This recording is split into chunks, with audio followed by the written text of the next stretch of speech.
All right, welcome back to yet another episode of the Blasters and Blades podcast. Hey, all you crazy sci-fi and fantasy fans, it's time for your daily dose of shenanigans over here at the Blasters and Blades podcast. Just three nerdy veterans geeking out over our science fiction passions and fantastical fantasies. A place where magic is king, the sky is the limit, and space is the place. We are the podcast that puts the fun in dysfunction. So without further ado, before we talk about the fireside chat that brought us here, I'm going to let our guests introduce themselves. And because we are all gentlemen, allegedly, theoretically, we're going to let Miss Joelle Presby go first. Why, thank you. Yes. As it was explained to me, when I received my commission in the Navy, I also became a gentleman by act of Congress. See, there you go. So, yes, I was in the Navy for 6.5 years after being commissioned by the United States Navy. I served on the John S. McCain, Arleigh Burke out of then Yokosuka, Japan. And then I was on the Dwight D. Eisenhower, a nuke aircraft carrier out of Norfolk, Virginia. Nice. I write some books. I've written The Dabere Snake Launcher, my own solo novel. Which is a fantastic novel, by the way. Thank you. I'm Jim Curtis. 20 plus years in the Navy. Half of it enlisted, half of it commissioned, half of it in the Atlantic, half of it in the Pacific, and all of it in aviation. So a slightly different perspective than what Joelle has. And I've got 13 books out, been in 16 anthologies so far, and I'm writing currently in 3 different series. That's what we call an overachiever, or like Project ADD. I'm not sure what. Right. Bored and broke. Yeah. Fair. What about you, Josh? Well, if his was slightly off, mine's way off because I was in the Air Force, not in the Navy.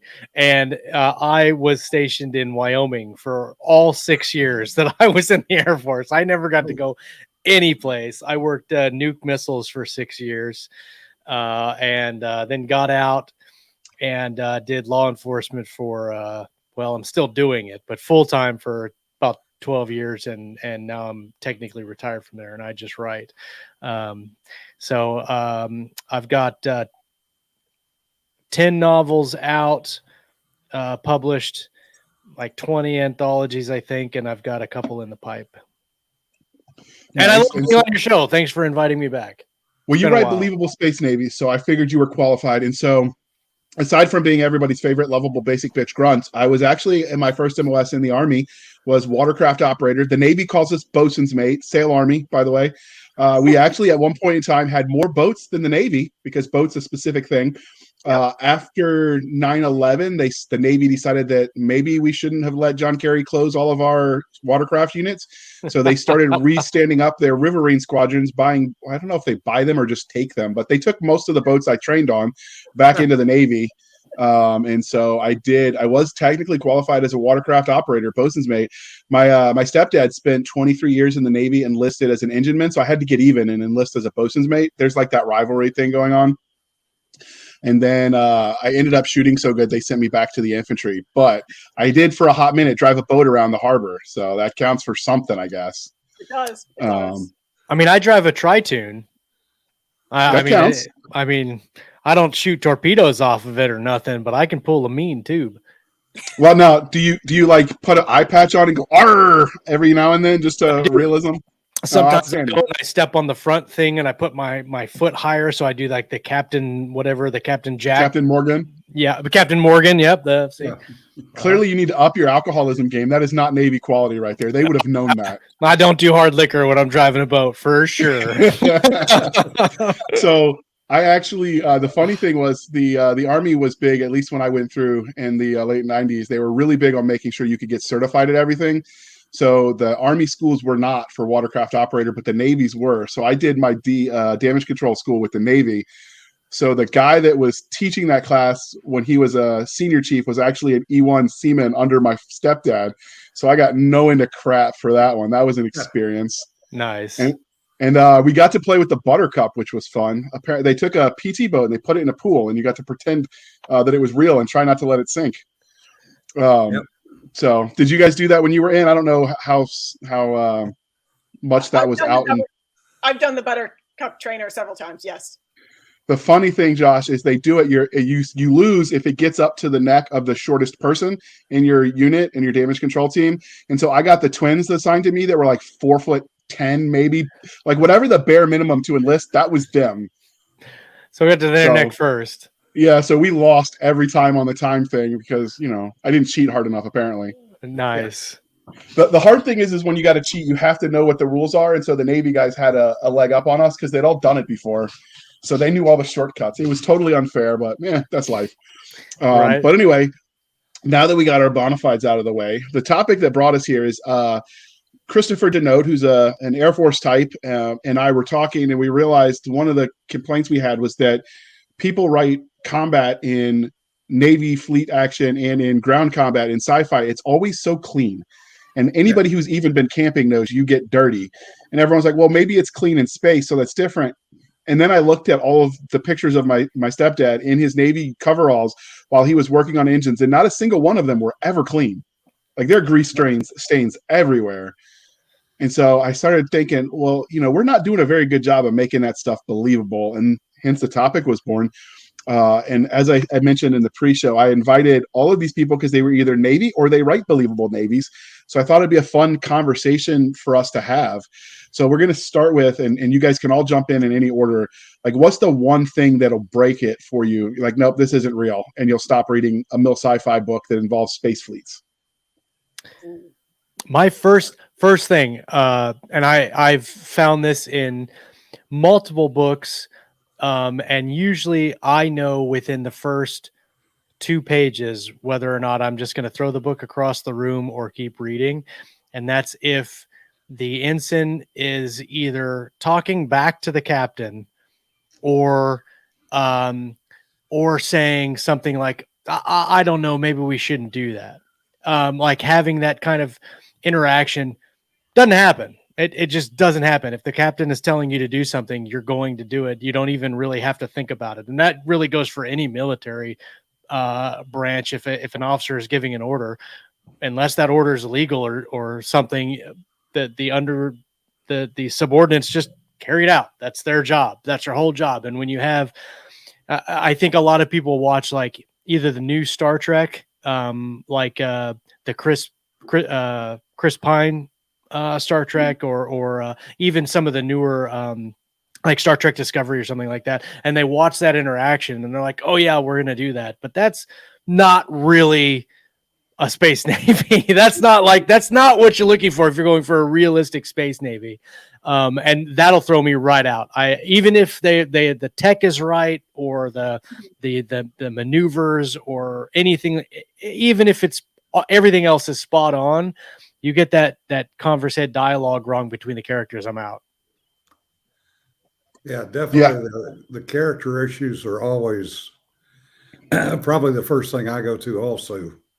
And the fact that they don't have, if they don't have chiefs, or senior enlisteds that are pushing back, then immediately I'll drop the book right there. Yeah.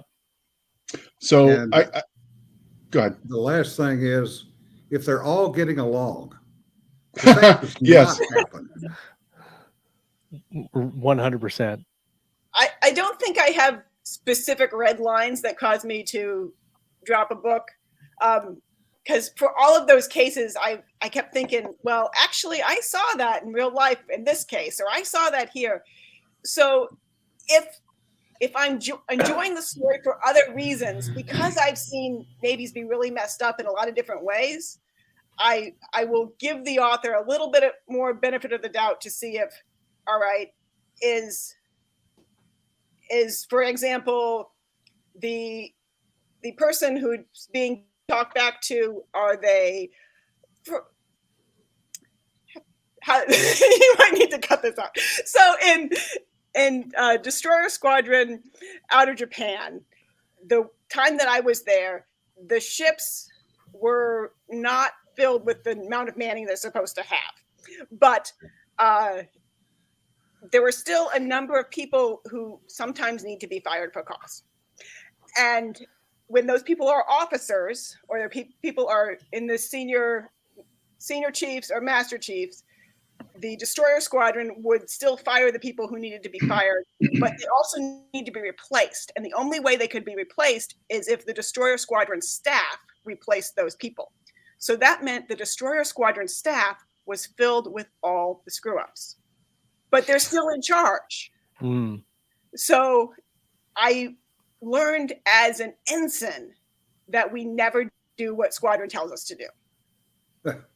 Which you see that in a book. If an ensign gets told something by the squadron and they don't do it, that's throw it across the room according to your thing. But I was taught that if the squadron tells you something, you check with senior people in our ship first before you do that, because they might get you killed because they're there because they did something really stupid on the ship they were originally assigned to.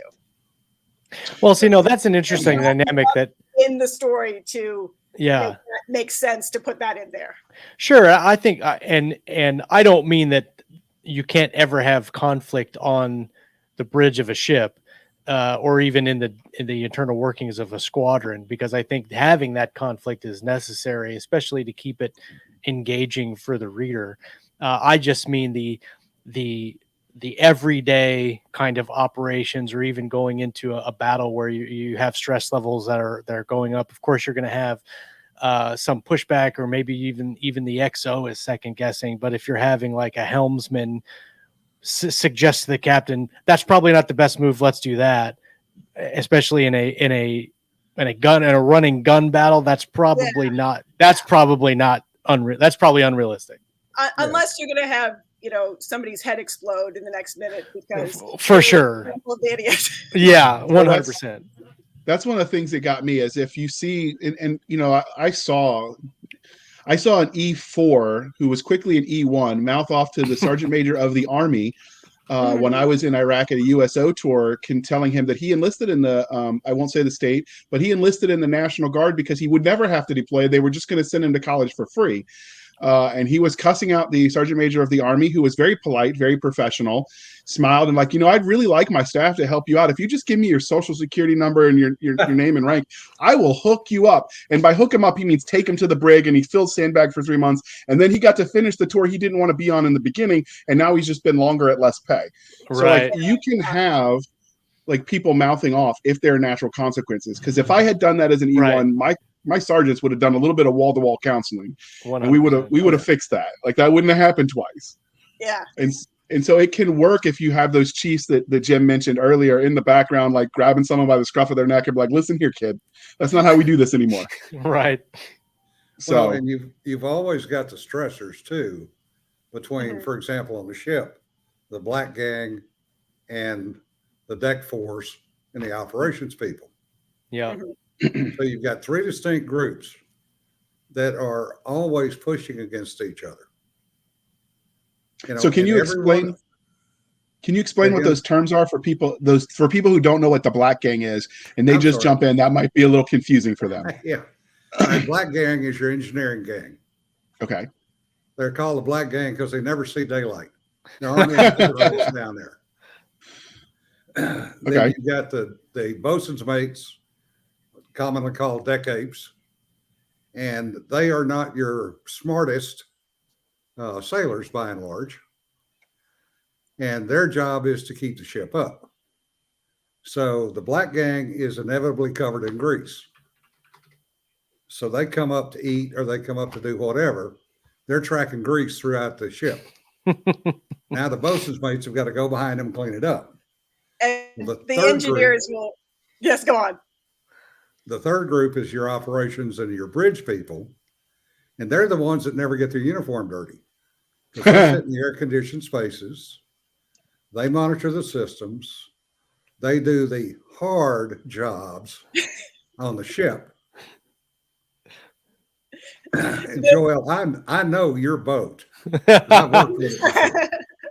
The engineers will claim that you have to pick between having the equipment clean or having it working. Indeed. Yep. Yes, and there's the always operations side will never understand that because their equipment is both clean and working. Yeah, it's just a different kind of equipment. But that right there is the perfect example of the pushback. Mm-hmm. And you can put that in a story to give your characters more depth and more realism. And quite honestly, it makes it entertaining. My favorite when I finished AIT as a watercraft operator, my stepdad showed up and he had the famous expression, "Enginemen don't make mistakes. Where did you park yours?" To mock me at my own graduation, and that's kind of sums it up. Like that rivalry, that back and forth. If you guys are, some of our listeners are Army guys, that would be the equivalent of the infantry versus the Cav Scouts, who tell you they're basically infantry. It's the same sort of rivalry. I'm sure there's something like the plane crews and the pilots, like those rivalries exist within a service in addition to the extra service rivalries. Yes. Oh yeah. Well, in the Navy, you've got the Airedales versus the submariners versus the surface people. Yes. So how would those three types of communities that have those ships have very different missions? So obviously subs go below the water. The Airedales work on the flight portion of the aircraft carriers, or the helicopters that might be on the marine landing craft, and then the straight fleet battleships. How does that present itself in Space Navy, where everything is essentially almost a sub, and it's all buttoned up? JR, also there's the aviators in the Navy who are never assigned to ships. Okay, I didn't know that. That's also a significant component. Yeah, that's what I was. I did one ship tour as an E3 and went, no. I was on the flight deck. And there are several different ways of doing a naval metaphor into space. And yes, a lot of them are a lot like submarines, but you also sometimes have your clacks, your big ships that carry small ships that are somewhat like aircraft carriers with fighter craft on board. And sometimes the science is a little more magic-y to make that make sense, especially when you define it as, well, you have to be a big ship in order to, say, jump through wormholes or whatever it is. Right. And little ships can't jump. And then we have a advance in technology in the storyline, and now the little ships can jump too. And you start to ask, well, then why do we even have big ships at all? Right. Yeah. And then if you throw in the missileers that are the protectors of the ship, now you've got another component that thinks they're more important than anybody else because, they protect the ship. Yeah. And a way that it doesn't fit at all for navies in space to be like submarines is in our actual submarines. A major part of being in submarines is being mostly not detectable by things on the surface or things in space. Right. And in general, in space, in most story worlds, you are not undetected while you are transiting in anywhere near a planet. Of course, there are ways that you could be, if you have Klingon bird of prey kind of cloaking in your story, Right. you can make that happen, or you can have, for some reason, people detecting on a frequency that if you're in line with the sun, or you travel to make sure to be behind a planet while it's passing and you're moving very, very slowly, that you can be hidden in space. But it's not as easy as you just go below the thermocline in the water and then they can't detect you anymore like you can in the submarine. So it's a little known secret, but Josh and I are actually classmates. We graduated from Handwavium University, class of 2016. So we just wave our hands and make it happen. I've got my honorary doctorate in that. Absolutely. Yeah. But if you pick one Handwavium and you're consistent with it, then everybody loves you and it's good. Well, I like going, like, it's the rule of cool, right? Like you mentioned bigger ships carrying little ships. I actually, I just finished my third complete series binge of Battlestar Galactica, the new one. Well, I say new, but it's like, I don't know, 10, 14 years old now. But, you hush your lion mouth. We are not that old. It's 2004 is when it came out. So it's almost 10 years old. And almost 20 years. Oh, 20. Holy crap. Yeah. I hate you all. Man, that's nuts. Anyway, I absolutely love how they did it. How they did their Space Navy. And of course you only have the one ship until the Pegasus comes along too. But I think that them and Battlestar Galactica and Babylon 5, I thought got the closest to realistic fighter battles, because they don't do the Star Wars like flying around like you would in a atmospheric fighter, because their fighters can flip on dimes. Their fighters can flip on the thrusters and do multiple like iterations of that. Now, of course, you've still got a whole bunch of other stuff that is just crazy, cool television, like explosions and all that stuff. But a lot of people, a lot of the books that I read that are space navies, I don't know if they purposely leave that alone or just aren't really keyed into that, where you're not in an atmosphere. So you don't have to do, like, you're not going to have a 9G like turn going around here where you're not going to have that. You can literally just flip over and go.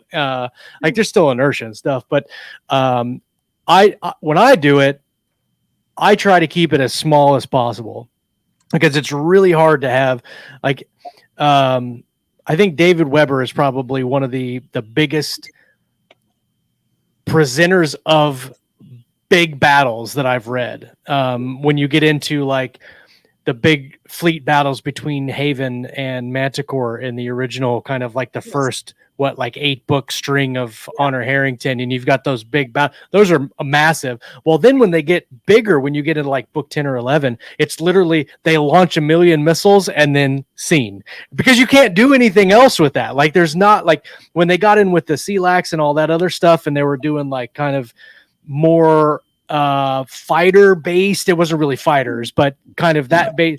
There's a lot you can do with that, because there's a lot of tension you can do with that. When you get into, like, I can't remember who said it was Michael Cooper. Well, it's Mal Cooper now, but she was on our show many years ago. She was talking about the comparison between like modern Navy and what it would look like in the future in far distant space, when you have multiple star nations or whatever. The number of ships are going to be in the millions, right? Because, like, it's not like one nation on Earth. Like, I don't know how many big ships the Navy has. Let's say 400 ships the Navy has. Well, you've got to multiply that by like 10 if you're talking about a planetary system. So you're going to have, a couple thousand ships for one area, and then if you're sending them to multiple systems, there's just a lot of logistics to deal with. So I try to keep it as small as possible. I don't know that I've talked to her. We've had that conversation when she's been on our show before too, when we were still the Sci-Fi Shenanigans. Yeah. Logistics are a thing. Like, one of the things that they don't factor in, people that watch Star Wars, for instance, and you see them blow up the Death Star or a Venator class cruiser, like, you're talking thousands of people dead in a blink. Yeah. You can't replace those people easily, because that takes training. There's a lot of man hours to train at every level. So unless you've got cloning, or you've got some sort of, like, you're jacking their head into the matrix to teach them up real quick, like, there's a lot more logistics in just building the ship. And even building ships takes time. I mean, look how long it takes just to build a U.S. Navy ship, right? Like, we're talking years from keel to launch. And so, yeah, robotics will take care of some of that. And yeah, automation will take care of some of that. But I was in Iraq in sandstorms, and I watched some of those automated systems fail when a little bit of grit gets into them. So you're never going to convince me that you can fully automate anything. Yeah. So I think there's some downsides to that. Now, if we are cloning people, if we are, doing things to make population grow, like, maybe you could convince me that the larger navies are possible. But what you've actually seen from a geopolitical, sociological standpoint is the more educated society gets, the less kids we're having. So where are all those babies coming from, right? Like, at a certain point in time, you have to explain where the people to crew it are coming from, or you've got robots or something for that large scope. It always comes back to the three things you've got to have: man, train, and equip. Yeah. Those are the three key points. And logistics, that's something that very few people write well. Right. Because it's not sexy. Fun. Yeah. It's hard to make it interesting to hear about. Right. Yeah. But so one way to do it. Go ahead. Go ahead. I would say one way to do it is, so I like to write the everyman, because you want to make it relatable to people. And that's my experience as, with the military, is you can have some lower seaman complain or chief petty officer, whatever, complaining like, man, I could really use a resupply of X. And it doesn't take much to show, one, we're factoring in logistics, and two, sometimes that crap doesn't come when you need it to, and you just got to scrounge. Yeah. And often, especially if you're dealing with a more advanced sort of system, there is probably going to be rules like there are now about you can't just collect money from the wardroom, and the wardroom is the name for the group of officers who are in charge of the ship, and then go out into the planet that you're visiting and go buy the gear that you need and plug it in using your machine shop to make it compatible, even though now that I'm out long enough that I can't get in trouble for it, that really does happen. Yeah. Where all right, we need this piece of equipment. Our ship cannot get underway without it. We know that this chip is available on the open market, and we know that our machinists can do the extra pieces around that chip to make it fit. And so everybody's going to put in $125 to get the 3,000 we need, and we're going to go and pick the little shop that we think is least likely to have Chinese malware in the chip.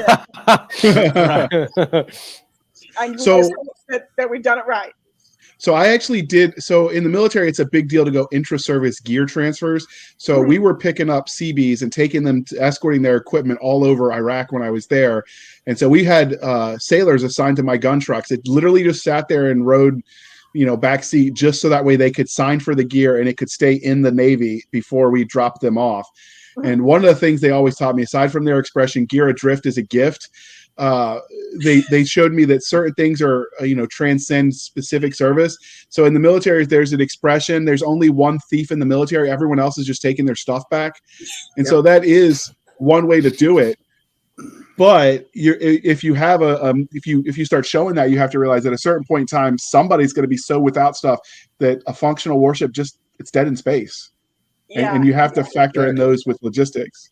There have also been times that you can't get the gear, and so the only other piece of gear you have is on the ship that's across the pier from you that has a part of their engine broken. And so you get the people in the destroyer squadron who we've previously established maybe shouldn't have authority to sign a piece of paper from your captain, and your captain makes a lifelong enemy of their captain because you have the gear, and you go across the pier and you take their piece that works out of their gear that then no longer works, and you put it in your ship, and you promise to give it back. You don't break it. Or you just get the miscreant E4 and say, I need this, and ignore whatever else happens. So that's something is enlisted that I learned. Sometimes officers would give us tasks like that where they needed something to happen. They didn't want to ask any questions, and what they didn't know was good for my career. And that kind of stuff does happen, right? Like you could put that in, like what you talked about, lifelong enemy of the captain of the ship in the port next to you. Like that's the kind of stuff you could add in though, and like turn a whole plot point on a novel that becomes its own spin-off series because grudges happen. And I will say, from the outside looking in, and you two, Jim and Joel can correct me if you think I'm wrong, but in the Army, if somebody messes up, they go to the lowest level of authority possible. They hang them out to dry. So if it's a sergeant or a lieutenant, and then it's done. So if the lieutenant messes up, he has his career issue, but the colonel, the brigade commander, whatever, they walk away like it never happened. The Navy will hold their officers and hang them out to dry. Like, what? Private Snuffy fell asleep on watch and broke something? Ooh, got to get rid of that captain. And so that's one of the things the Navy takes very seriously. The captain of a ship will be fired for things he could not possibly control that happened from really pretty junior people on his ship. And so it is, I haven't actually seen this in a story, but in real life, it is common when a new captain reports on board, there's been a change of command. If you are one of those junior people who are in a position that could get the captain fired, it's very common for, if you blink wrong, for you to get fired from your job on a temporary basis of you are no longer qualified to be officer of the deck when the captain is asleep, for instance. And you have to go back 6 months in your training and start over again and get his trust because he doesn't want to lose his job because he thinks you might be an idiot. the check. Man, that'd be a really good plot point. I'd never thought about that, but that would be a really good. He has to trust somebody because Yeah. he can't tell the Commodore the ship was able to run under the last captain, but I have reported on board and I disqualified every single person. And now there are no qualified officers of decks, and there are no qualified helmsmen, and there are no qualified aft steering coordinators. Right. Yeah, I could see that. What's your take on that, Jim? Since you were coming at it from both enlisted and officer, I was the young NCO and young E3 that gave gray hairs to people like Joel. So what's your take on it, having seen both sides of that divide? Let me see. Statute of limitations has run out. So I love might that have, so much. Might have been one of those miscreant E4s on a cross country through a certain Air Force base where we needed a start control valve, and we happened to park next to a C-130, which has the same start control valve, and we might have had a toolkit on the airplane. So we might have midnight requisitioned a spare part to get our airplane up so we could leave. But yes, the CO, even in an aviation squadron, is ultimately responsible. Same situation, different parameters. Because, for example, in the P3 community, I was as a very junior officer, as a Lieutenant JG, was a mission commander and a detachment OIC, going halfway around the world from where my squadron was based. So the CO was on pins and needles, A, because he knew me, and B, because we were getting stuck out on the pointy end to do some stuff that wasn't normal. And as he said, we gave him more than a few gray hairs before we finally got back home. But that's still that ultimate responsibility. And what Joel said is absolutely correct. We had a situation where a XO took over command, and aviation is a little different. The XO fleets up to be the CO, and he literally pulled some people's papers for qualification because he said, "You people are unsafe. I don't trust you." So they either had the choice of going through a fleet board or taking a step back and requalifying. So yes, that is very definitely true. And you can play that in a story. Yeah. Yeah, I could see that being an interesting plot point. So we're going to pause for a moment while we shamelessly shill for the man, and then we'll jump right back into it. So wait one while I cue that commercial. Humanity will be free, no matter the cost. Deep in the Guatemalan jungle, buried beneath a forgotten Mayan pyramid, an earth-shattering secret sits, waiting.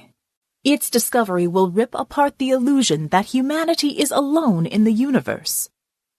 Engaged in a life-and-death struggle for the future of mankind, Harry Rogers and Jess Cook are forced to protect this secret from the most despicable foes imaginable. They must race across the globe to complete Liberty Station, the first true interplanetary ship. Only then can they search for the shocking truth behind what they found.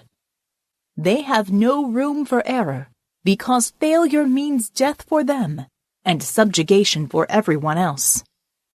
Presenting Liberty Station, Book 1 of Humanity Unlimited, written by Terry Mixon. Purchase your copy on Amazon and learn more about the author and his works at terrymixon.com. I love Veronica's narration. So one of the things that you talked about was how sometimes parts are acquired in a fleet situation. But one of the things we didn't talk about is the role of new tech in acquiring some of that. So do you think that it breaks the bounds of believability to think that like something like a 3D printer could create equipment well enough that you could get around some of those supply issues in the future for like space fleet stuff? To me, it's entirely feasible that could work.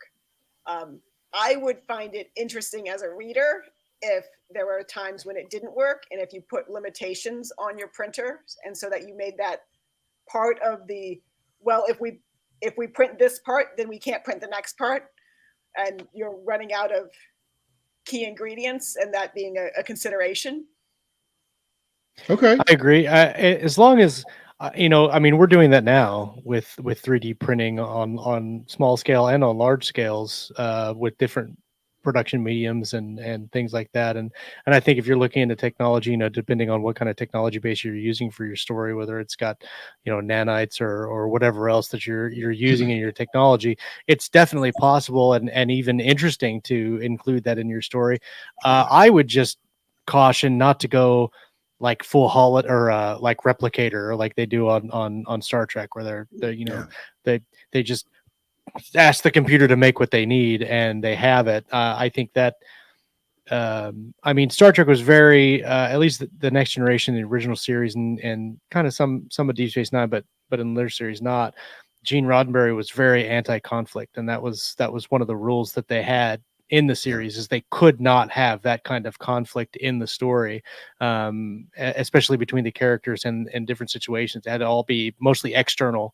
And so if you're looking for things like that, finding that medium, running out of the medium, having the things break, like Joelle said, I think those are all great plot points to use and definitely to use. And I think it's interesting that, there's so many things that are considered high tech in science fiction now that we're actually using in modern day military now. And I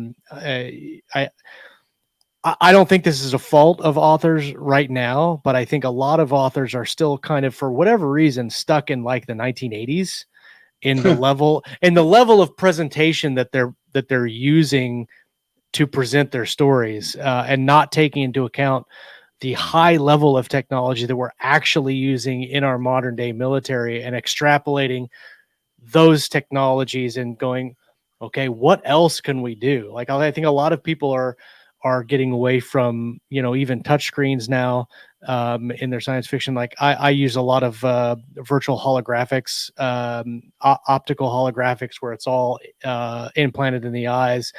There's very limited actual physical consoles that people interact with, even though in a ship you're going to want that, because if the optics fails or the high tech stuff fails, you're going to want the low tech option to be able to maneuver and control your ship.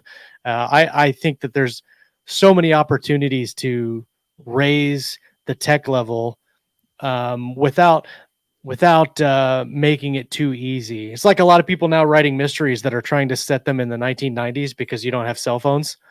And cell phones really ruin. I mean, how many thriller stories that we knew of back then would have just been ruined by a cell phone because you could text somebody. And so I think a lot of people like shy away from the really, really high tech way to go, because mentally or intellectually they're trying to that makes it easier. I don't want to make it easier. I want to make it harder. So they shy away from all that stuff. In my fiction, the series that I'm working on now is extremely high tech. And so part of the challenge for me is trying to figure out how to put limitations on that tech, but also how do we make the story harder now? How do we make the conflict harder dealing with all that new tech? And I think those opportunities are vast, and I think could really be taken advantage of. So I think that you run into two problems with that. You've got the civilians that write military science fiction or just sci-fi in general that might not know. You got a lot of people that have been out for a hot minute that they're writing what they know and they didn't keep up with the tech. And that factors in. And then I've known authors that recently served that were so afraid of violating what's confidential and what's not, because it's easy to get mixed up, that they err on the side of being dumb with stuff rather than risk, oh crap, I got the DoD breathing down my neck. For sure. Well, and more than just the DoD breathing down your neck, you don't want to potentially cause your shipmates who are still in to maybe lose a battle or lose a war. 100%. Yeah. Right. So, Josh, you brought up an interesting point as you talked about when you mentioned Star Trek, is that they weren't actually a military. I mean, for all that they're used as a space navy, they were a bunch of civilians that just happened to wear uniforms and fly in their ships for organizational purposes. They were I don't know. They died with teeth. Yeah, and so that changes things, but they also, that meant that, you know, where the military has to look at both functionality and durability, because the average enlisted person is very hard on their equipment. I mean, there's a whole branch of testing new equipment where their whole job is to give it to the dumbest dumb grunt out there and see how he can break it so they can make it resistant to that. One of the first things we learned, so I was security forces in the Air Force, and I like to call ourselves security services or the infantry of the Air Force. And we were like the lowest of the low. When I went in, I told my recruiter, I passed ASFAB, I said, I want to be security forces. And he looked at me and he goes, but look at all these other things that you can do. And I'm like, no, I want to go there. And I'm like, and the recruiter's like, okay, well, when I found out after I got to tech school that everybody that went to every other school and failed out of every other school, they got put in security forces. and one of the first things they came up with these, my first base, they came up with these checklists because we're dealing with nukes. And so everything we did had a checklist for it, and we had to follow the checklist. And they had these like triple laminated sheets and all this stuff. And the vendor that brought it to us were like, these things are indestructible. These pages are great. And literally as soon as he said it, somebody went and ripped the page in half. And we're all like, that's not. Yeah, it's called the 3 bowling ball rule. They'll lose one, they'll get one pregnant, and they'll break the other one. Yeah, that's how it's going to go when we first interact with aliens, especially if the Marines are involved. But 100%. That gets back to the idea of when you hear people talk about, like, and I've seen it in commercials and I just laugh, military grade. And I'm like, you keep using that word. I don't think that word means what you think it means, right? Yeah, it really doesn't. Well, and so I think since we're talking about space navies here and military, I think there needs to be a distinction between military science fiction and science fiction with military in it. And you can do, That's a good point. So I've written a lot of science fiction that has military in it. And I've written, my Valor series is mil sci-fi. But if you're doing science fiction military in it, there's a lot more things that you can get away with in your reader base than you probably wouldn't get away with it if you're writing military science fiction. For instance, the first 10 books of Honor Harrington is mil sci-fi. It's high level political, high ranking mil sci-fi. If you read like, I don't know, like some of Peter Hamilton's stuff, Peter Hamilton, he writes space opera, and he's got military in it, but it's not really mil sci-fi. They've got officers and some space fleets and stuff like that, but he doesn't write it like a mil sci-fi. So he gets away with a lot of stuff that maybe David Weber's readers would, reading David Weber, if they were reading it comparatively, they would give him more grace than they may give David in the same token, because David is very ingrained in mil sci-fi. And if you're doing the sci-fi that just has military in it, you can kind of skirt a lot of the things that we're talking about here by just saying, well, I'm not writing mil sci-fi. It's sci-fi with military in it. Yeah, that's one of the things, you know, and to me, it's the differences in the battles. For sure. Because the reality is, if you game it out far enough, there's no way that a human being will have any interaction in a battle. It's going to be over and done before the human even has a chance to react, especially if it's anything less than 500,000 miles. You know, if it's outside of that, you know, you're going to make a shot and then you're going to have to sit there and wait and see whether you'll ever die. 100%. You know who writes that very well is Jack Campbell, John Henry. He's writing as both now, but you know, he writes really believable, hard, and he was a ship driver in the Navy. So like he retired as a ship's captain.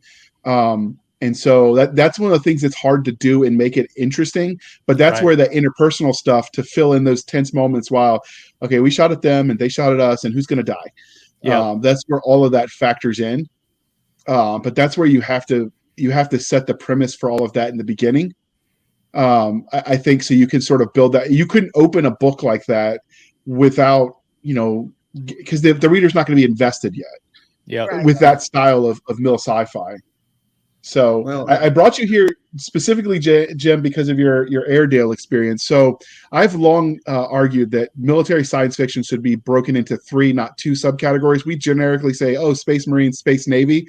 I honestly think space fighters should be its own subgenre, because anybody that's worked around jets knows that's entirely different than a ship. It's entirely different than a grunt, and the mentality's different. The needs are different, and I would imagine that there's enough difference there to justify it. What are your thoughts on that? Do you think it could do that?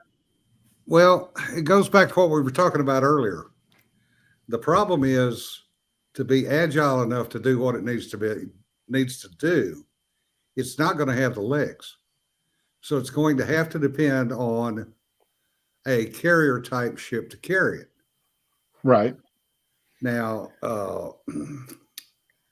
Jim, I submit to you that if you're writing, rather than particularly hard science fiction, if you're writing science fantasy, you can come up with the conditions where you could have the legs to do it if you wanted to.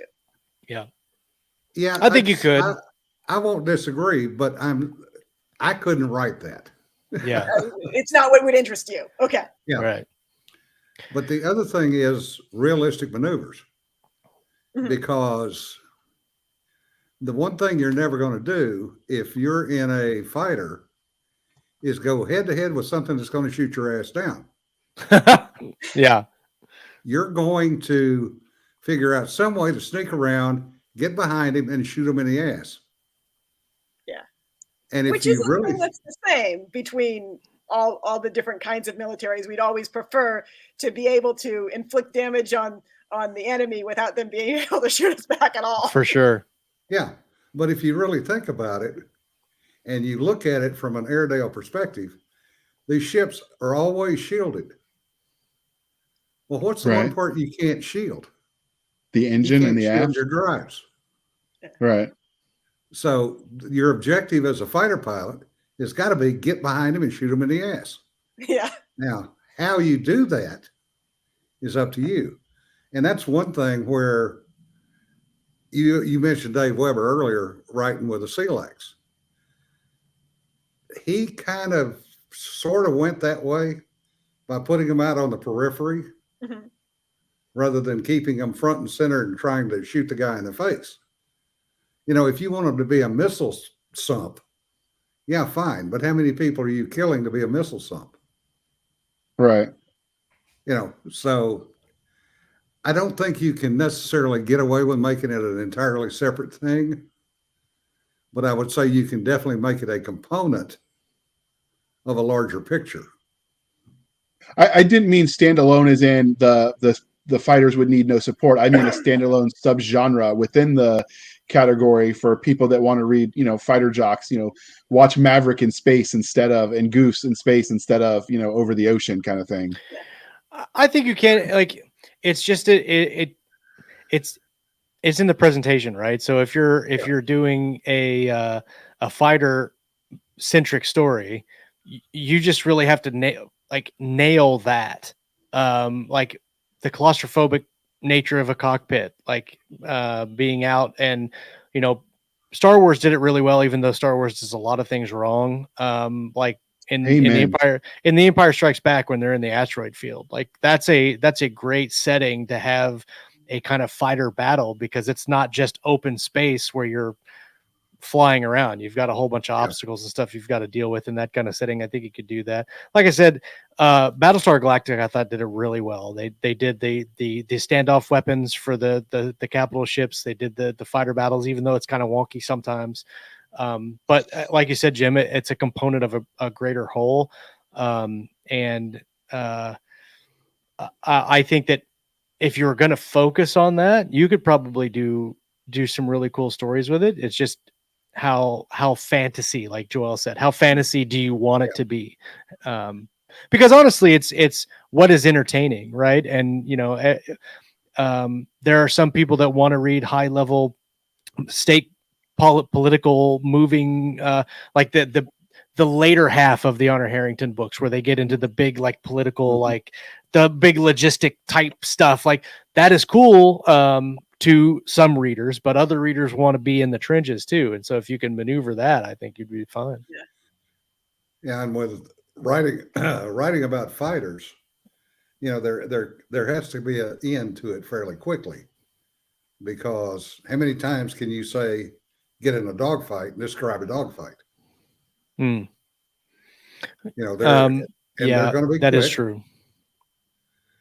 One So- person is going to die. Yeah, ejecting in space is going to be a little different because it's a lot of land to go looking for you from. Yeah. Well, your escape pod technically should have some kind of beacon on it. Yeah. Now, I've heard whether or not- stories on how hard it is to find a sailor that falls overboard, and that's one like 2-dimensional and a confined amount of space he could have possibly been or she could have possibly been in. Make that space multiplied by a factor of a lot for actual space. I could just see that getting difficult. Oh yeah. So one of the things that gets me when you mentioned the maneuvers is I noticed it in a lot of sci-fi. I think we're as a community getting better at it, but everyone still writes like everything is 2-dimensional. So, you see like Star Wars did it where it looks like they're just reenacting World War II dogfights and World War II essentially in space, but they're ignoring what's below them and what's above them, right? Like one of the things you learn in infantry is look up because the snipers are out there somewhere. But when it comes to sci-fi naval stuff and space marine stuff, they ignore that. And so they just think on the plane where instead of in the 3-dimension. And that's one of the things I see as room for growth. Is there anyone you think who does that well? Oh, You mentioned Jack Campbell. He did. I Yeah. think he does that really well. Nothing is really coming to mind actually in that, like trying. I don't know that I've actually read a book with that thought in mind about thinking about the three. I know that it's been done, and I know that has been done well, but I can't think of any really good examples off the top of my head. Taylor Anderson does a pretty good job of it from the ship perspective in the multi-dimensions. It was I think that. David Go ahead, Drake Joel. novel in the Captain Leary series. I'm drawing a blank on what the title was. It was either the second to last or the last one that came out in that series, where I really enjoyed that there was a shot at an earlier part of the battle that was presumed to be a miss, that because of the 3-dimensional nature of the battle became very important later. And I'm not going to say any more because it'd be a spoiler.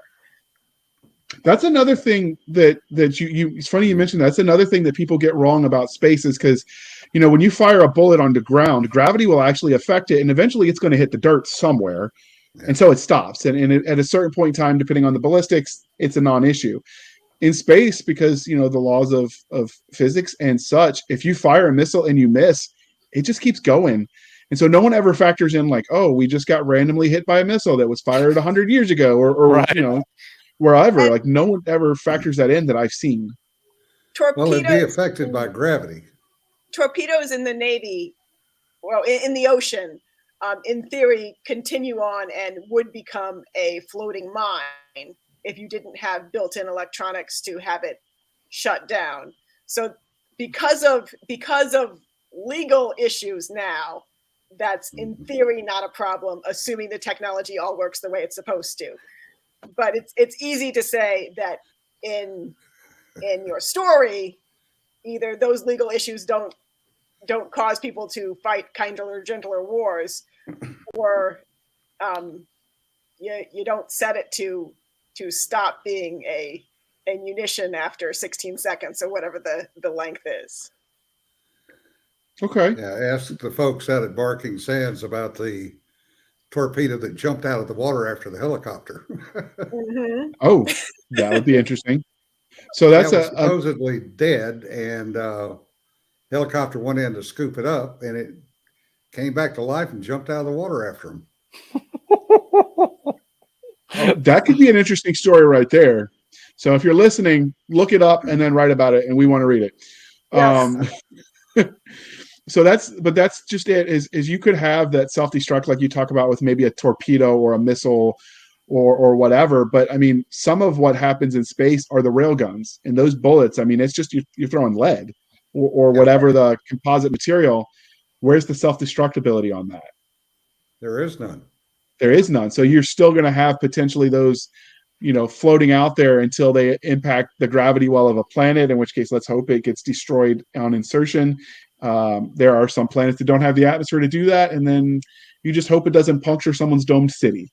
But like I've never seen anyone actually consider that though, when they write the battles and what that looks like later. Well, I think unless it matters to your story, it really doesn't matter, right? Like, unless that's something that's going to have some kind of political consequences down the road. A lot of the stuff, I mean, a lot of stuff that happens off page, ramifications or consequences from actions in space battles, or battles, even in present day battles where bullets go off and fly off and we have no idea where they go, the consequences aren't really calculated or known, even taken into consideration in most circumstances. And so I think that you could probably get away with not covering any of that stuff and no one would, because we're talking about like getting readers engaged and having them really draw into your stuff. I don't know that I've ever read a book where somebody fired a missile and I wondered, where did it go if it didn't hit the ship? I guess I'm a nerd because I always wonder. Yeah. I mean, I'm sure there probably people are that wonder, but I would not take that into account when I'm writing it, because that won't affect the actual story I'm trying to tell. You can have the Marvel Universe example of the Avengers destroyed this area, and then now out of this you get the Scarlet Witch because her family was killed by. Right. Okay. So one of the things, which is why it's interesting. Yeah, exactly. So one of the things I noticed just on my brief time on the boats, and then growing up a Navy brat, is that a lot of the ship labeling, like how where you are on a ship, all of it's based on the waterline. Yes. So what happens when there is no waterline because you're in space? Do you do it from the keel, which I presumably would be in the middle? Or like, what do you think makes it believable for you? Like, there's no wrong answer here because we're making it up as we go, but I usually go by decks and frames. Yeah. I do the same thing. Decks and frames, starting at the bottom and going up. Yeah. So you just start 0 at the bottom and go up? Yep. Well, either or, it doesn't matter. I think if you want to put deck 1 at the top or deck 1 at the bottom, it doesn't matter. Or if you start frame 1 at the front or frame 1 at the back, it doesn't matter. It just needs to be consistent. But that way, in my mind, I'm like, okay, frame 31 is at the front of the ship on deck 12, and I know where I'm at. And if you can work that into the story, and that way people can orientate themselves, that's what I do. Super simple. Yeah, frame 1's got to be at the front, though. To have a bubble with oxygen and a part of the ship without oxygen, and to define in some way the people space separate from the gear space, if you're going to have a non-oxygenated part of your ship, and that would be similar to the water line. Yeah, that makes sense. I saw one interesting Twitter thread, and I went to look for it to put it in the show notes of this episode, and I couldn't find it. But this happened right before COVID. A guy was reading, he's a ship's engineer, like he designs ships for the Navy as a civilian, and he was reading some sci-fi, and he was just charting as this guy was describing this guy moving about the ship, and he realized about 2/3 of the ship was open to space because nothing connected to anything. And so that's what made me think, like, are we actually designing something, or when we were just making it up, is it worth sketching out first? Because it was interesting to see his comical take on everything. Like, well, everyone's dead because no one can breathe. Well, it's always worth, at least in my opinion, it's always worth plotting out what the ship looks like and what your force structure looks like, even if you never mention it, so that you know in your own head what you're dealing with.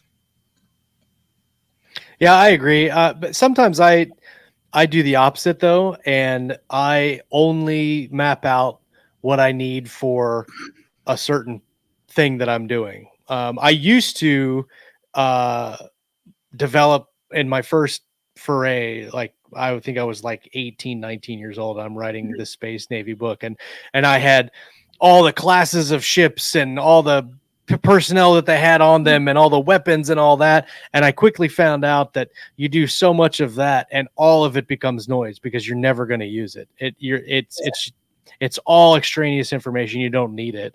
And so I'll say, okay, I've got a battleship. And if I need to describe the setting of the battleship, if I need something for the story, then I'll use it in the story. But otherwise, I'll just leave it. I'll leave it as a not strictly white space, but I only describe exactly what I need for the story and let the reader kind of extrapolate everything else that they need to know on their own.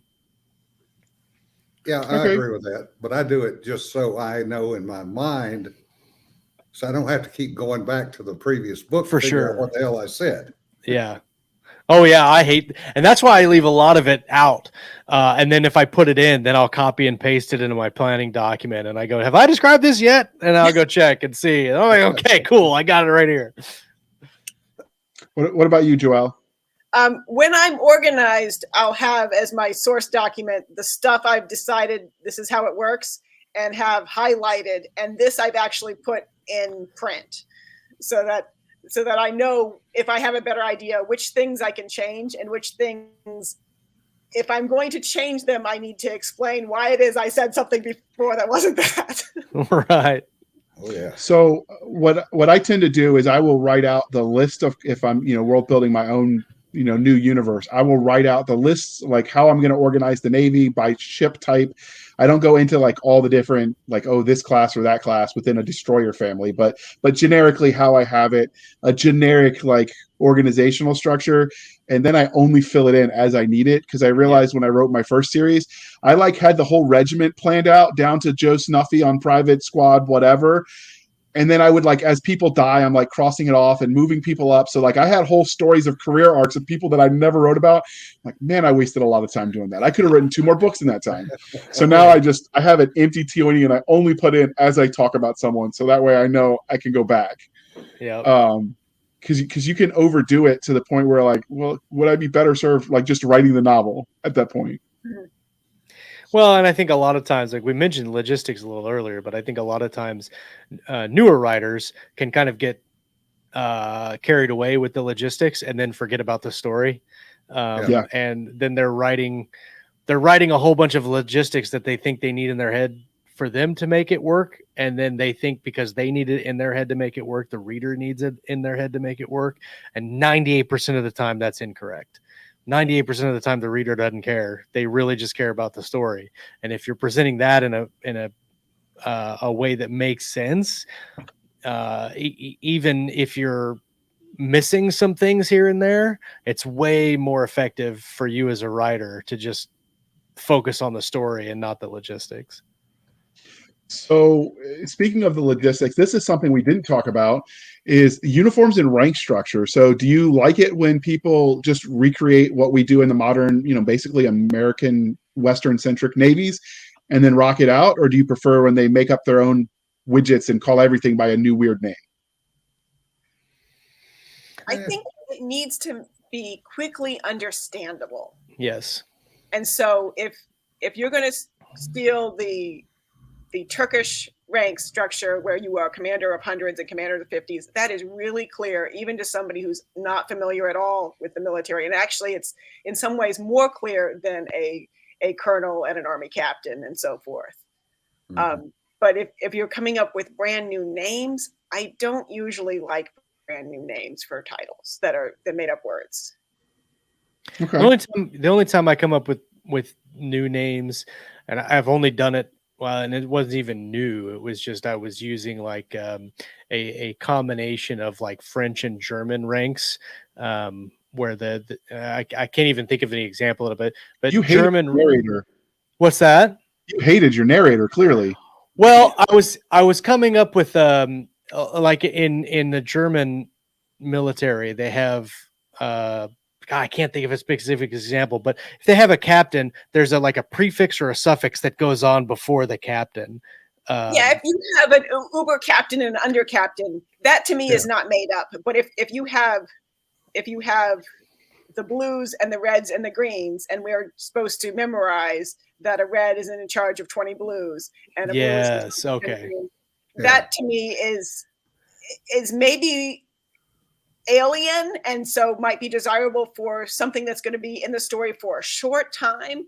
But if this is going to be a major part of the story, are you really sure that this is the best way to do it? Simpler is better. Yeah.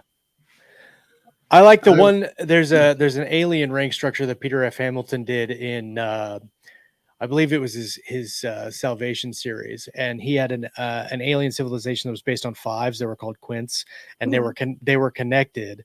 And if I'm remembering it correctly, you had like the first of five or the second of five or whatever, and you could kind of get through kind of context who is kind of in charge of that particular group just because of the numbering, and it wasn't super complicated.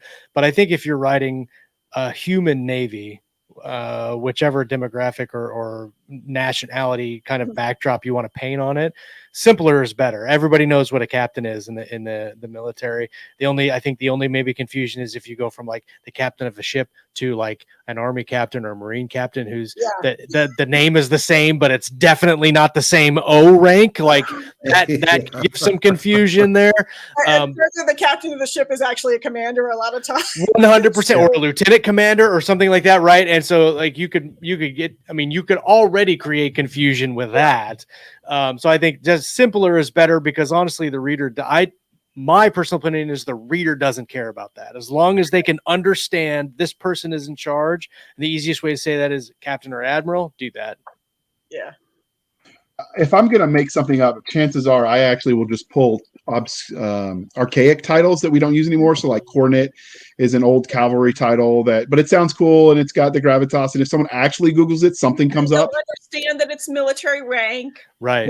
Yeah. The one thing that gets me is when they go into these uniforms sometimes, and I don't like the David Weber approach where, because he wants the fans to be able to wear the uniforms. Yeah. And I read that and I'm just like, would that actually hold up to what we did in the field when we're crawling around on our belly or whatever, doing insert stupid thing? And that's where they sometimes will lose me on the attire. I'd almost prefer, if you're going to give it something stupid, that you just don't mention it at all and I could picture whatever.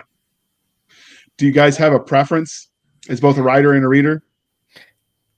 No, I mean, I think you mentioned Weber, and I think his take on the uniforms was obviously taking it from like the Horatio Hornblower kind of really proper like elite officer mentality of we're dressed up and this is how we present ourselves, and that culture was very in at that time, and it was very important to present yourself as an officer, and I think that's what he was going for in his books.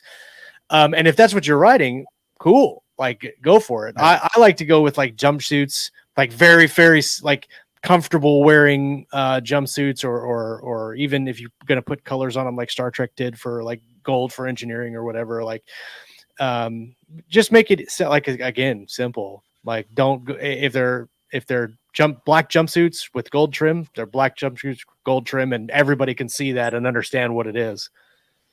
I tend to write very sparse descriptions and let the reader build it in their own mind. Mm-hmm. See, that bugs me. I want the descriptions. I anyone who's read any of my book reviews know, like, no, more is more, not less is more. But I realize that is not the current trend, and that's one of the things. If you read, like, we've started reading some of the classics just with my kids of the science fiction, and I read it to do the reviews for Upstream Reviews, and I realized that those trends changed. Because read a sci-fi novel from the 80s and then the 90s and then the early, the expectations, the writing style, all of that evolves with the taste of the audience. And so like sometimes you read a book and it doesn't hit with you, and you have to look, okay, well, when was it published? Because it was written in a certain time.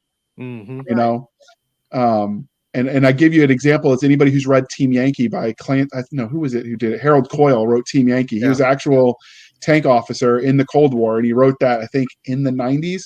You read it now and it's just like, the writing was a little flat, but then you compare it to what else was out there and expected at the time. Okay, well, it was, he was clearly better than some of the competitors. And so you have to factor that in too when you're writing is the taste. But man, I would love more description. I'm just saying.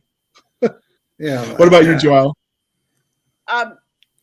Whether or not a character what a character is wearing to me is for a uniform is because of my background, because I'm not the typical leader, but because of my background, I'm going to get a lot more information out of it. So if you're telling me that your characters are in the Space Navy and they're wearing jumpsuits, I am interpreting that they are never doing port visits where they are representing their nation. If that's the uniform they've got. Unless everybody in society, in all the societies, wears jumpsuits, and these are their fancy jumpsuits. Right. Because on ship, we would be dressed just like we were auto mechanics, and that's what everybody would wear, including the captain.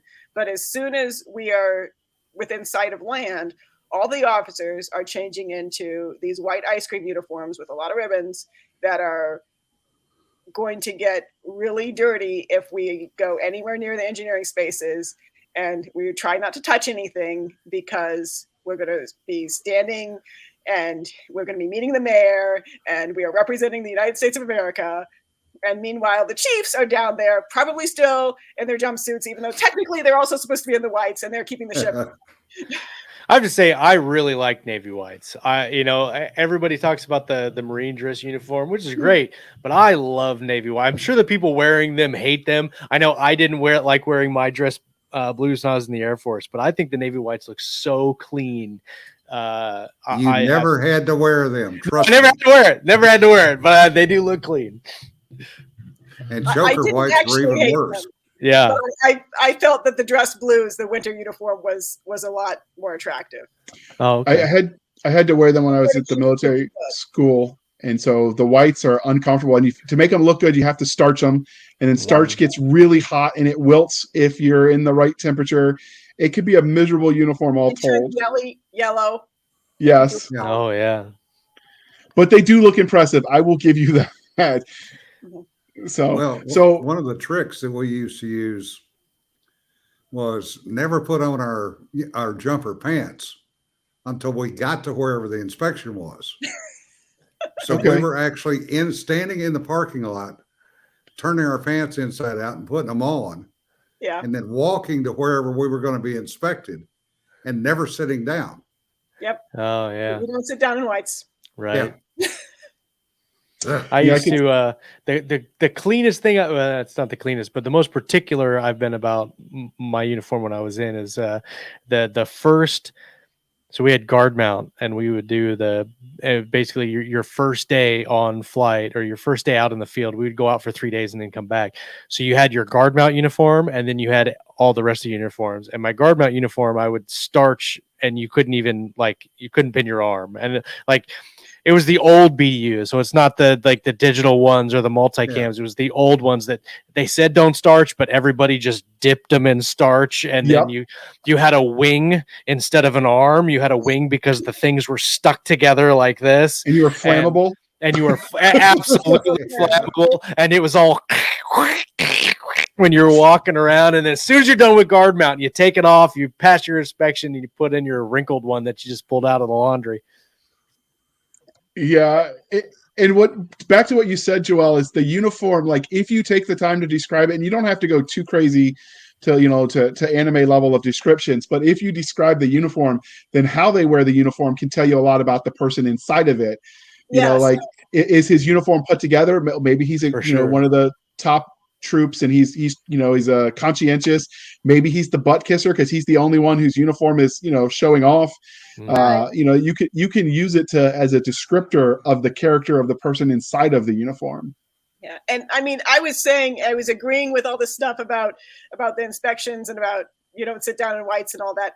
Yet at the same time, my captain on the McCain, I think he had probably 6 or 7 pairs of whites because he would go out in town with the mayors and stuff, and he would have to go on the local subway with the mayor as they're showing them all around, and it would come back grimy. And the next port we're pulling into, we're not going home port yet, and ships' laundry facilities, they try, but they're not really good enough to put that kind of uniform back together, and so you have to shift on to the next one.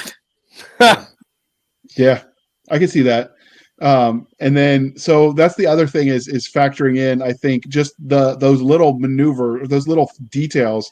It doesn't take much to show that you did a little bit of research, but if you've got people that know anything about the military, because I would say a decent portion of the mil sci-fi readers in general are either former or wannabe military types, and so their expectations are going to be a lot different. And just a little detail like that is enough to show, okay, this guy knows what he's talking about. And if they believe you on that little detail, then when you wave your hands in the air extra wide, they'll go with you, I think. For sure. Yeah, and then if you're going to have a ship's complement that does not include a distinction between enlisted and officers, and so there are no chiefs because you are, for example, from a community that does not believe in aristocrats, and so you want the captains to have been seamen once, they might go along with that, even though most militaries now do have 2 levels, and if you go back a couple hundred years, pretty much all of them did. There are militaries that have tried, mostly communist militaries, to not have senior enlisted, and they didn't all completely suck. But most of them did. Yeah. So that actually, a lot of militaries suck, even with 100% true. I think that in and of itself is, I think, one of the probably the least touched parts of mil sci-fi is being in the military sucks. Like, and I guess it's because we love competence. Right. Yeah. It's fun to read about competent people. It's fun to identify with a competent person. Yeah. And then you'd kind of like to have their enemies be competent too. Right. Yeah. Well, you can have different levels of confidence. Right. So You know, that's, I mean, in some areas and not others. well, see, that gives room for plot points. If you have an incompetent enemy, and then when they are actually in one engagement surprisingly competent, and they surprise you, and you get your butt kicked because, holy crap, when did they learn how to do that tactical ambush? Yeah. I mean, there's lots of room in all of those scenarios to make it believable. I'll say, because we've got to start closing this up. If there are more questions, dear listener, I would love to have these 3 back, and we can continue the discussion. Because there's certainly what stuff we didn't cover. We talked about enlisted and officers, and we definitely didn't talk about the warrant officer. I'm not sure they're real because I've never actually seen one at work. So maybe, but there's lots of stuff we didn't touch. But as we bring this to a close, I want your least favorite and your favorite tropes in sci-fi. And if you want, I'll go first so you have time to think, or if you guys are ready, jump in. Lead on. All right. So for me, the least favorite is the lieutenant, the junior enlist or junior officer who's always so incompetent that he gets everyone killed. It happens. That's why the stereotype exists. But if you have believable military, there are stopgaps, as in there's a senior enlisted person paired with him to say, hold his hand or her hand and say, I'm sure that worked in training, but that doesn't work in the real world. And this is the way we normally do it. And most of the officers are smart enough to listen to people that have been doing it longer probably than they've been alive. I think my least favorite is the alcoholic captain. Okay. The alcoholic grumpy captain that is just making mistakes, and then, like, for instance, the main character would probably be the XO, and then they take over. And I think that it's done a lot. And I'm sure that there are a lot of grumpy alcoholic COs out there, but I think that you could probably come up with a better story starting point than that. I think that's one of mine. Okay. Well, I was going to say that, but since you used that one, I'll have to go with the lieutenant that saves the day. Okay. It's the odds of a lieutenant actually being able to pull off saving a spaceship, especially a junior lieutenant, the odds of that are going to be astronomical. Okay. And he's always the perfect lieutenant. He never makes a mistake. And, just no. All right. What about you, Joel? What's your least favorite? My least favorite is when a character is female and they can do no wrong, and the reason that they can do everything right is because they're female and not because they've worked on themselves, not because they've overcome obstacles, that somehow being female magically makes them able to win at everything. And it just frustrates the heck out of me because as a human being who happens to be female, I've gotten good at some things because I worked at them. And it feels to me like you're telling all the little girls that you're female and so you try the thing and you will automatically win. And I know that that's not true. And I just hate it. Well, everything now for the kids is a participation trophy. So that's where a lot of it's coming from, I think. I know it's traditional to tell the kids these days are doing awful and get off my lawn, but I want to really get off my lawn. Okay, so we don't want to bog it down, so I thought we'd end on a good note. So for me, I like the everyman stories. So I enjoy when they show that conflict between the characters, whether it's just giving each other grief, because sometimes if you're a civilian and you walk in on two military people talking, it might sound like they hate each other because the things going back and forth. Generally speaking, I was nicer to the ones I didn't like than I was to the ones that I was friends with. And so for me, when you show that level of interpersonal dynamic, that's one of my favorite tropes because I can relate to it. Just because, you give each other grief because you care. I think that's probably mine too. I like the series I'm working on right now is sci-fi, but there are military people in it, and I really try hard to nail I'm not fighting for the politician back home. I'm fighting for the person right next to me, and that brotherhood or the sisterhood or the camaraderie that you have, the spirit of quarter that you have for the person next to you. I think if you can nail that, you nail mil sci-fi. Like if you can make that connection between your characters and make your reader feel it, you can do no better, because that is what in the military, that's what matters. It doesn't, it doesn't matter. All the other bullshit, all the other, like who wins the war, or none of that matters to the people that are actually doing the stuff in the military. So if you can nail that, that is the best thing that you could do in your story. And that's what I love when and to piggyback, as the military like to say, off of what you said, one of the things that they also I like when you do is when they show that camaraderie.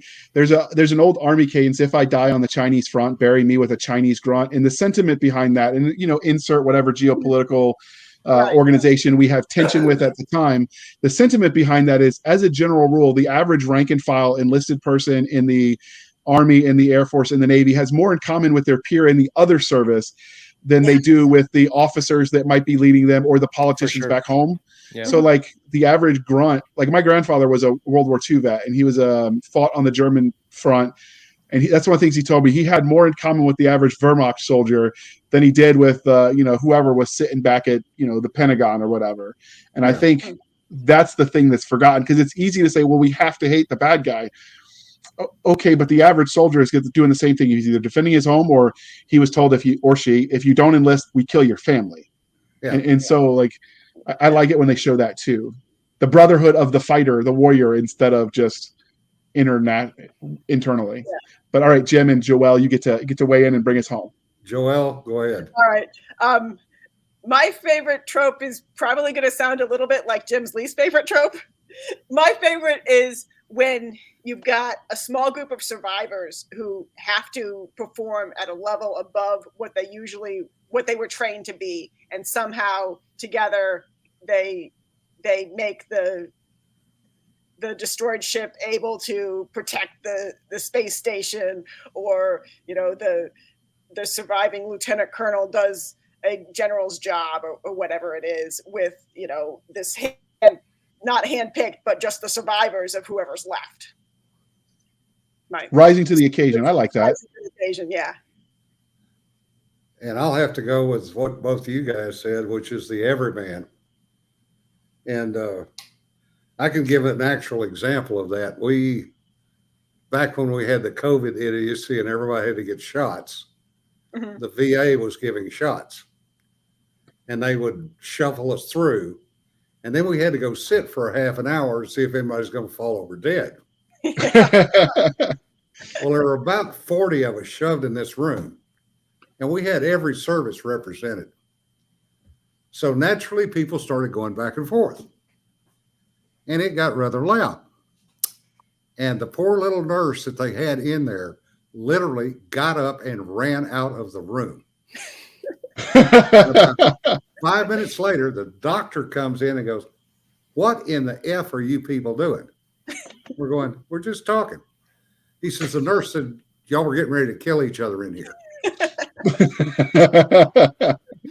Well, this yes. little Hispanic Marine and this great big black Air Force sergeant, they're nose to nose, both turned around and looked at the doc and went, "What?" We're just effing with each other. Really? You know? Yeah, And I like that. I mean, it's literally hilarious. That is amusing. See, that's the one beautiful thing. If you watch the Battleship movie where they showed the old timers coming back and how you can take the person out of the military, but you can't take the military out of them. You could almost write a series on the Graybeards getting called back and having to perform again because reasons. Insert here. So yeah, I just put a novella up about that very thing. You're going to have to get us the link so we can toss it in the show notes, because I would actually read that. So as we bring this home, normally I would ask what you're reading, but we're at an hour and a half. So instead, Joelle, what are you writing at the moment? I am working on the sequel to the Dabare snake launcher. Hold on, I'm going to put you on the solo screen so you can show that. Okay. I'm working on the sequel to the Dabare snake launcher, which is... Oh, that's a nice cover. Thank you. Kurt Miller did this cover. And if I had been planning ahead, I would have brought the actual book that I could hold up better. I am not far enough along to give you a pitch for what that novel will be. And also, it probably won't be in stores for another year and a half or 2 years. So maybe it's too soon for that anyway. Okay. What about you, Jim? 62,000 words into the 5th in my RimWorld military science fiction series, and trying to get it done so I can at least release the ebook copy of it at LibertyCon next month. Okay. What are you working on, Josh? Anything exciting? I mean, all of it's exciting, but yeah, I've got the trilogy I'm working on now is called Weaponized. The first book's done, and I'm about halfway through the second book. It's the easiest way to explain it is that it will be basically a sci-fi with military in it, but kind of like a Mission Impossible setup where we've got several specialists that are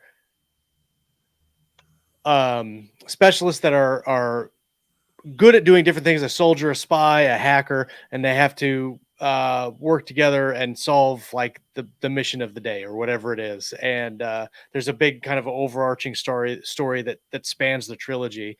But hopefully that'll be out this fall. And I think it's the high tech thing that I was talking about. So there's been a lot of time spent just looking at my ceiling going, how in the hell do I pull this off? And am I writing myself into a hole because I came up with this cool tech and now I have to figure out how to break it? I like it. So yeah. And then you've got to convince your wife and kids that no, daddy's actually working when he's staring at the ceiling. Leave him alone. He's not asleep. Yeah. You literally spent half an hour just looking out the window. I'm like, yes, I'm working. It's processing. And because I was a grunt and I was a classically trained historian who used sand tables to understand terrain in battles, I do that when I write books. And so convincing my kids that daddy's not playing with Legos, he's actually working, leave him alone. Right? Like, no, I want to play too. So, yeah. So I'm actually have the horrendous job of I'm editing 4 different projects at once. Never do that to yourself, people. So I've got 2 novellas, a short story, and a novel because the publisher that I'm writing for had said, "Oh, we just hired a bunch of new editors. So send us the first book before you're done with the third." So I'm editing that unexpectedly.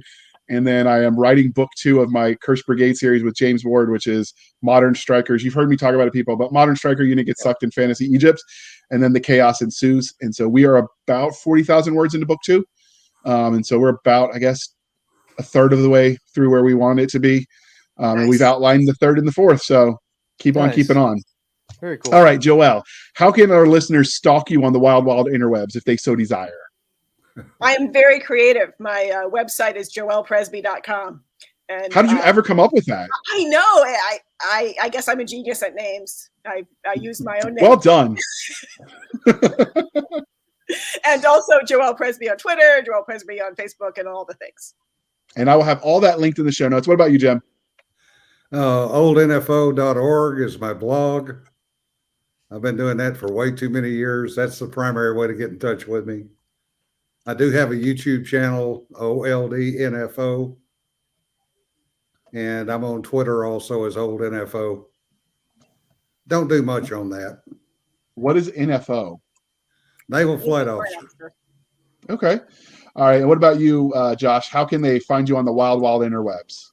Well, if you Google Josh Hayes, I'm the second one that you'll find, because the first guy is a motocross racer who takes all of the Google space away from me unless you put on author or writer after my name. But my website's Josh Hayes Writer. I don't update it very often. I've got a Substack that I update even less. Facebook is probably where the best place you could find me. I've got the Keystroke Medium group, which is, if you can't find Josh Hayes, find Keystroke Medium, and we're the only one there. And then you can find me there. And I have a Twitter, but I very rarely use it. So that's it.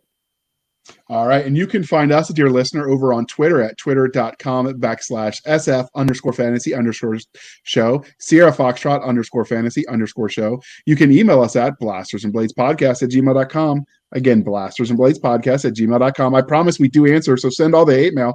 And if you really hate us, send Cisca at blastersandbladespodcast@gmail.com, because she loves to read that. We do. We have the Facebook group where all the shenanigans happen at facebook.com/groups/Blasters and Blades Podcast. Again, /groups/Blasters and Blades Podcast. We have a website over at anchor.fm/blasters-and-blades. Again, anchor.fm/blasters-and-blades, where for as little as 99 cents a month, you can help keep the lights on. These shows are not free to produce. Apparently, the internet likes to be paid for the space you take. Who knew? So if you want to help us out, we appreciate all of it. Or you can support the show more directly at buymeacoffee.com/author J.R. Handley. Again, buymeacoffee.com/author J.R. Handley. Be sure to put in the comment section it is for the podcast. And I promise I will keep my co-hosts, Doc Cisca and Nick Garber, duly caffeinated. They will drink Navy coffee until their head explodes. They will see, sound, and hear colors. I promise you, people. And that is one thing we didn't get into, but Navy coffee is not like normal people coffee. I think they clean the bilges with it and then they drink it. True story, people. Never wash the coffee pot. That almost would start a war within a ship. I've seen fights. So thank you for spending some of your precious time with us. For Nick Garber and Doc Cisca, I am J.R. Handley, and this was the Blasters and Blades Podcast. We'll be back next week at the same time, where we'll indulge our love of nerd culture, cheesy jokes, and all things that go boom. Thank you for coming, people. This was a lot of fun. Yeah, thanks for having me. Enjoyed it.